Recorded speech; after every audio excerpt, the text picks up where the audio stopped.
김병기 진짜 왜 이럴까요? 국정감사를 한 달 앞둔 9월 국감의 기조와 전략을 조율하는 여당 원내대표가 논란의 중심 기업 대표를 호텔 식당에서 2시간 30분 동안 만난 사실이 뒤늦게 드러났습니다. 이 만남 과연 그냥 넘어가도 되는 문제일까요? 2025년 9월 5일 김병기 원내대표는 쿠팡 박대준 대표, 쿠팡 대관 총괄인 민병기 부사장과 함께 오찬을 가졌습니다. 이 자리는 언론에 공개된 일정이 아니었고 사실상 비공개 접촉이었습니다. 시간은 2시간 30분. 민병기 부사장은 중간에 자리를 떠 두 사람만의 대화도 상당 부분 이뤄진 것으로 알려졌습니다. 이 시점에 쿠팡은 꾸준히 논란이 되어온 노동 환경 문제, 산재 사망 사건 등이 정치권에서 지적되고 있던 상황입니다. 즉 국회가 쿠팡을 지켜보는 시기에 여당 원내대표와 쿠팡 대표가 조용히 만난 것입니다. 김병기 의원은 쿠팡을 감독하는 자리가 아닙니다. 그건 상임위의 역할이죠. 그러나 원내대표는 여당 전체의 국감 전략을 조율하는 실질적 핵심 인물입니다. 어떤 이슈를 강하게 갈지, 어떤 부분은 정치적 부담을 고려해 조정할지, 상임위 간사들과 전체 전략을 통일할지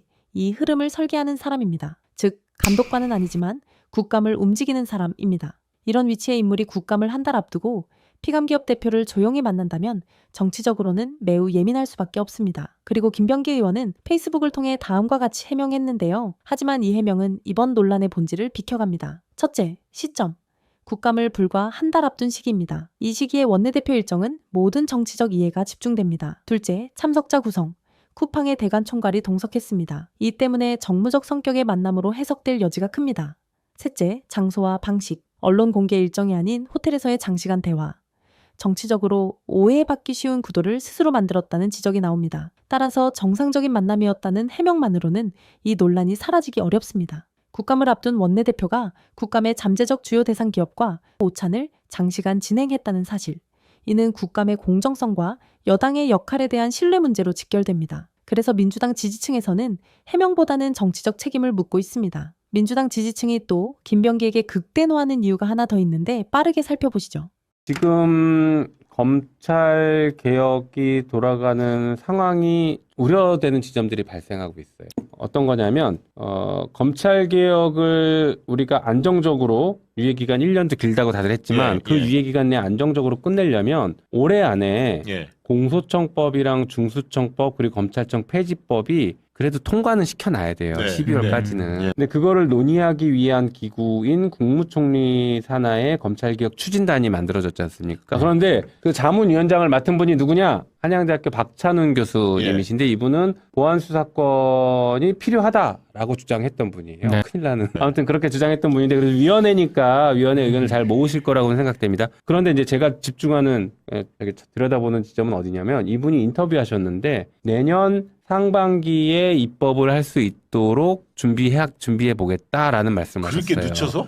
그러니까요. 바로 그 지점입니다. 상반기에 만약에 입법을 해야 되는 상황, 다시 말해 검찰개혁 추진단이 법안에 대한 어떤 내용들을 내년 상반기에 국회로 넘긴다라고 하면 여러 가지 문제가 발생해요. 일단 그 법을 우리 국회가 동의하는지 안 하는지 그때부터 또 따져보기 시작해야 되거든요.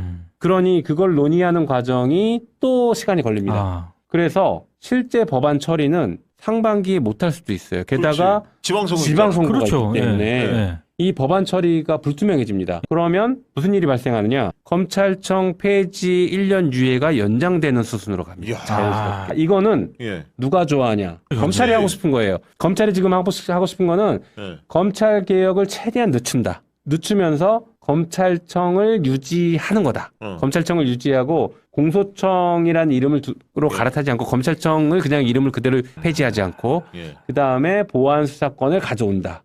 이게 검찰이 제일 하고 싶은 거예요. 그러다 보면 결국에는 개혁이 힘이 빠져버리면 그냥 검찰청 그대로 있게 될 수도 있어요. 이런 상황들을 검찰은 원하는 것인데 이 검찰개혁의 흐름이 그쪽으로 가는 것 아니냐라는 우려되는 지점이 발생을 한 거예요. 그래서 제가 당에게 전략을 제발 만들어달라고 계속 요구하고 있어요. 아직까지는 마땅한 전략은 없는데 저는 지금 당과 원내가 이런 상황을 알고 있어야 된다.